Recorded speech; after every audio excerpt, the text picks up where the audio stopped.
আজই ডাউনলোড করুন আর এনজয় করুন আপনার পছন্দের শো। এই গেস্ট কারা সেটা আমরা জানতে পারি? Hello Indra. Hello. Please please please please. ছোট কুমার ও হলো ঈশিতা রায় চৌধুরী, আর ঈশিতা ও হচ্ছে ইন্দ্রনারায়ণ চৌধুরী।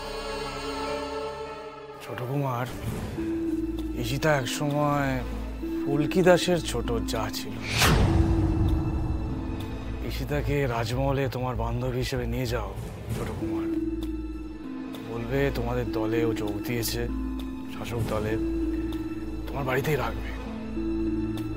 ঈশিতা, তুমি কাজটা করতে ইন্টারেস্টেড বা রাজি তো? হ্যাঁ, অফকোর্স। ছোট কুমার, আপনি আমাকে পার্টনার হিসেবে পেতে রাজি তো? হ্যাঁ হ্যাঁ হ্যাঁ, অবশ্যই। চিয়ার্স। চিয়ার্স।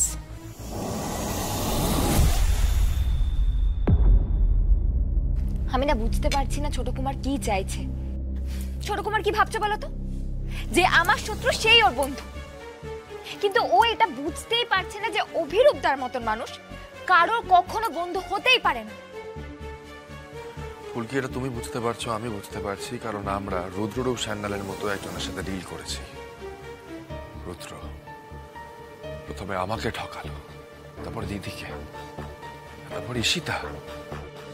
মানে তমালকে ব্যবহার করে যাকে রুদ্র নিজের গুপ্তচর বানিয়ে আমাদের বাড়িতে ঠকালো, তাকেও কিভাবে ঠকালো মনে নেই? এই অভিরূপ তাই করবে, দেখে নিও।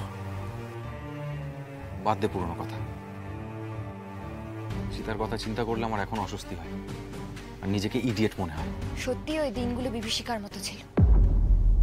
বিভীষিকা তো কাটছেই না দেখছি। অভিরূপ সামন্তকে এখান থেকে বিদায় করতে হবে, আর ভাবো ওকে কিভাবে এখান থেকে তাড়ানো যায়। ঠিক আছে?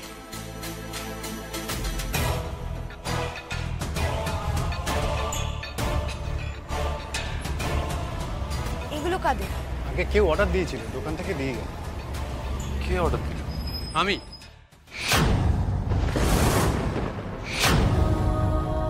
হয় নেই। আর ফুলকি আর এস্টেটের ইনকাম থেকে নয়, এই সবগুলো আমার নিজের টাকা থেকে অর্ডার করা। আসলে আমার দুজন গেস্ট আজকে ডিনারে ইনভাইটেড, ওদের জন্য এই পিজা। আর তোমরা গার্ডদেরকে কি বলো যে দুজন গেস্টকে ডিরেক্ট ডাইনিং হলে পাঠিয়ে দিতে, ঠিক আছে? আগে ছোট কুমার। এই গেস্ট কারা সেটা আমরা জানতে পারি? মানে আমরা তো খেতে বসে গিয়েছি, আমাদের মধ্যে হঠাৎ করে কে আসবে? এলেই দেখতে পারবে। আচ্ছা ফুলকি, যে তোমার যে এত গেস্ট আসে, তুমি কি আমায় জানাও? তুমি কাদেরকে গেস্ট বলছো? তমাল দাদা, পিয়াল দাদাকে? ওরা আবার গেস্ট হয়? তুমি কিন্তু এইভাবে কাউকে অপমান করতে পারো না, এটা মনে রাখবে। কে আসছে বলো। হ্যালো ইন্দ্র।